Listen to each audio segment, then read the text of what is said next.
கல்குளம் தாலுகாவில் மணவளக்குறிச்சி வேளா பகுதி, அதாவது பெரிய குளத்து வேளான்னு சொல்லுவாங்க. 500 ஏக்கருக்கு அதிகமான நிலப்பரப்பு இருக்குது. இது மொத்தமாக 100% நெல் மட்டுமே விவசாயம் பண்ணுற அளவுக்கு தொடர்ச்சியாக காலங்காலமாக நடந்துட்டு இருக்கு. ஆனால் நாற்று நடுகிற போது ஒரு 10-20 நாளைக்கு தண்ணீருடைய தாக்கம் ஆண்டாண்டு தோறும் ஒரு குறிப்பிட்ட பகுதியை மட்டுமே பாதிக்கின்ற வகையில் இருக்கிறதுனால நாற்று நட முடியறதில்ல.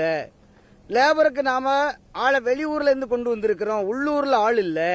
அந்த ஆட்கள் வேலை இல்லாம காவல் இருக்கிறாங்க. ஆனா காத்திருக்கிற போது நாங்க அவர்களுக்கு கூலி கூட கொடுக்க வேண்டிய சூழல் ஏற்படுகிறது. நாற்று நட முடியல, கூலியினுடைய அளவு நாம குறைச்சு கொடுக்க முடியாது. அவங்க வெளியிருந்து வந்திருக்கிறதுனால அவங்களும் கஷ்டப்படக்கூடாதுங்கிறதுக்காக நாங்க முயற்சி பண்ணுகிற போது இந்த தண்ணீருடைய தாக்கத்தை எங்களால் குறைக்க முடியல. சென்ற நடுகிற போது கூட நீங்க வந்தீங்க, பேட்டி கண்டிய மாதிரி நான் நினைக்கிறேன். ஆனா அந்த நேரத்தில் இருந்த அளவுக்கு இன்னைக்கும் தண்ணி இல்லைன்னா கூட கொஞ்சம் சற்று குறைவாக இருக்கிறது. நீர்வரத்து இன்னும் குறையல. இப்ப நாங்க எங்க சங்கத்துல தலைவர் எல்லாம் இருக்காங்க, அவங்கள்ட்ட கேட்டா என்ன சொல்றாங்க, இந்த மடை பகுதி மட்டும்தான் இவ்வளவு பிரச்சனையா இருக்கு. நான் தண்ணீருடைய அளவை நான் குறைக்கிறதாக இருந்தால் மற்ற பகுதியை என்ன செய்ய முடியாது, விவசாயம் பண்ண முடியாது. ஆனா இங்க அவர் சொல்றதுக்கும் இங்க இருக்கிற நிலையை பார்த்தா இந்த பகுதியில் விவசாயம் பண்ண முடியல, மற்ற பகுதி நல்லா தான் இருக்கும். அது நம்ம குறை சொல்ல முடியல.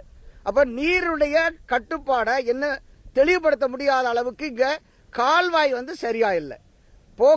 நீர் போக்குவரத்து வழிகள் அகலம் குறைவா இருக்கு.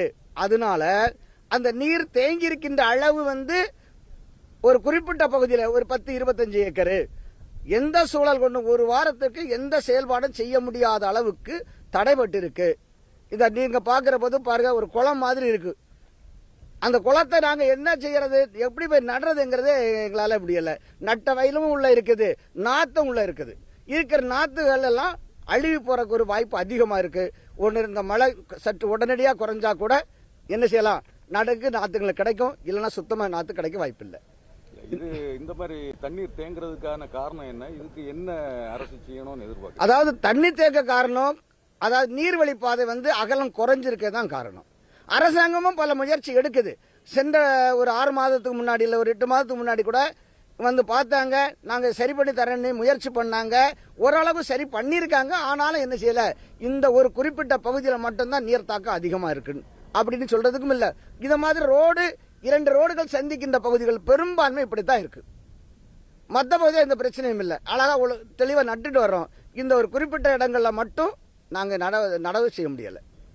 அரசாங்கம் என்ன செய்யணும், இதுல அவங்க அரசாங்கம் என்ன செய்து ஒரு சில திட்டங்களை போடுறாங்க, அதை செய்து தர்றேன்னு சொல்றாங்க, செய்திருக்கிறாங்க. ஆனாலும் எங்களால என்ன செய்ய முடியல, ஒழுங்கா நட முடியல, முழுமையா படி நிறைவடையலைங்கிறத நாங்க கருதுகிறோம்.